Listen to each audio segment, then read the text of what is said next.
পঞ্চায়ত নিৰ্বাচনৰ বাবে মুখ্যমন্ত্ৰীৰ মাৰাথন প্ৰচাৰ আজি যোৰহাট আৰু গোলাঘাটত মুখ্যমন্ত্ৰীৰ প্ৰচাৰ সভা টিয়কত নিৰ্বাচনী সভা সম্বোধন কৰে মুখ্যমন্ত্ৰী ডক্টৰ হিমন্ত বিশ্ব শৰ্মা ইয়াৰ পাছতে সৰুপথাৰত নিৰ্বাচনী প্ৰচাৰ চলায় ডক্টৰ হিমন্ত বিশ্ব শৰ্মাই এই মুহূৰ্তটো সেই প্ৰচাৰ অভিযান আমি দেখুৱাম অৱশ্যে প্ৰতিকূল বতৰৰ বাবে বাতিল কৰা হৈছে মাজুলীৰ নিৰ্বাচনী প্ৰচাৰ সভা এই মুহূৰ্তত আমি সৰুপথাৰলৈ লৈ যাব বিচাৰিছো এয়া সৰুপথাৰত ৰাজ্যৰ মুখ্যমন্ত্ৰী ডক্টৰ হিমন্ত বিশ্ব শৰ্মাই পঞ্চায়ত নিৰ্বাচনৰ বাবে মাৰাথন প্ৰচাৰ অব্যাহত ৰাখিছে প্ৰত্যেক বছৰে সৰুপথাৰ সমষ্টিৰ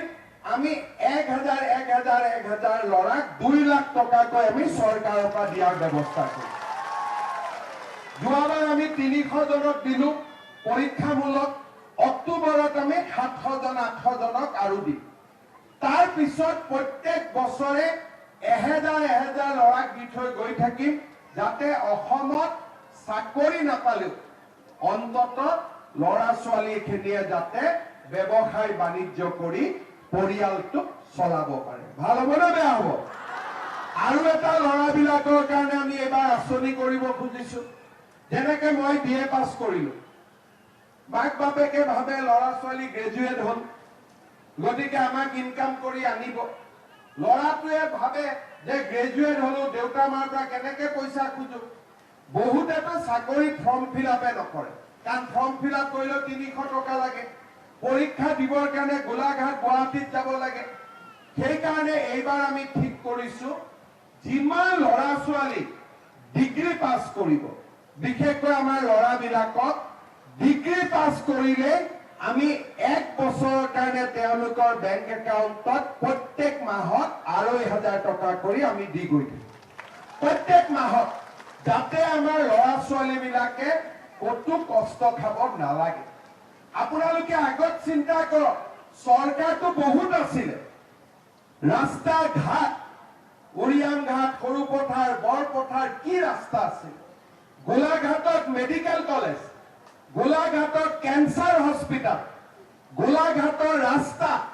গোলাঘাটৰ সতী সাধনী বিশ্ববিদ্যালয় এতিয়া নতুন কাম এটা হ'ব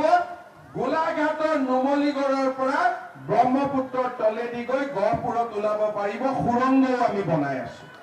সুৰংগৰ তলেদি ৰেলো যাব গাড়ীও যাব আগতে কৰা নাছিল ৰাস্তা হ'ল এতিয়া কাজিৰঙাৰ ওপৰত 32 কিলোমিটাৰ আমি দলং বনাম আগত কোনে চিন্তা কৰিছিল ৰাস্তা হওক দলং হওক আগতে আমাৰ অসমৰ হাইস্কুল বিলাকৰ অৱস্থা নাছিল ডন বস্কো সেন্ট মেৰিজ দেখিলে ভাল লাগে আমাৰ স্কুলৰ অৱস্থা নাই এতিয়া আমি সিদ্ধান্ত লৈছো যে যিমান হাইস্কুল আছে সকলোকে আমি 8 কোটি টকা কৈ দিম যাতে ডন বস্কো সেন্ট মেৰিজতকৈ ভাল বিল্ডিং আমাৰ হ'ব পাৰে সৰুপথাৰত 2খন হাইস্কুল আৰম্ভ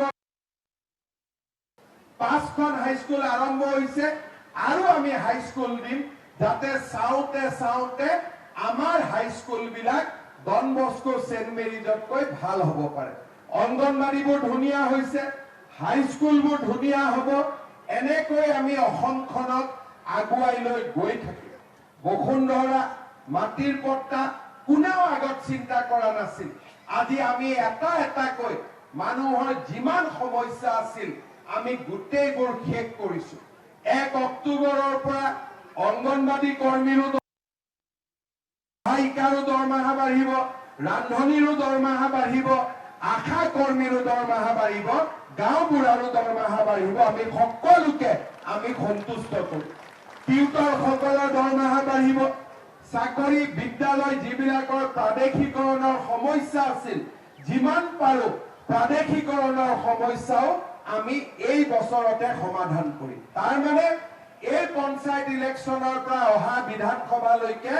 আমাৰ গাড়ী সুপাৰফাষ্ট 120 স্পীডত চলিব যিমান কাম কৰিলো 4 বছৰত তাৰ সমান একে বছৰতে আমি কৰি দিম যাতে আমাৰ কোনো সমস্যা নাথাকে তাৰ মাজত মহিলা 10,000 টকাও হ'ল অৰুণোদয়ও সবেই পালে নিযুত মইনাও সবেই পালে গেছৰ দামো কমিলে দালিৰ দামো কমিলে চেলিৰ দামো কমিলে নিমখৰ দামো কমিলে কলেজত বিনামূলীয়া নামভৰ্তিও হৈ গ'ল লুঙি ধুতিতকৈ ভাল নে বেয়া লুঙি ধুতিতকৈ ভাল নে বেয়া? লুঙি ধুতিত ভোট দিব নে অৰুণোদয়ত ভোট দিব?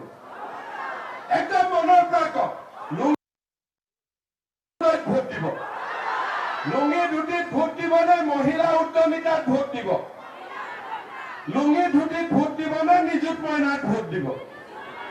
এতিয়া লুঙি ধুতিত কোনে ভোট দিব? কংগ্ৰেছৰ দালাল কেইটাই দিব, আৰু কোনেও নিদিয়ে। আৰু কোনেও নিদিয়ে, বাকী কাৰো ৰাস্তা নাই। কাৰণ সৰু পথাৰত যিমান উন্নতি হৈছে,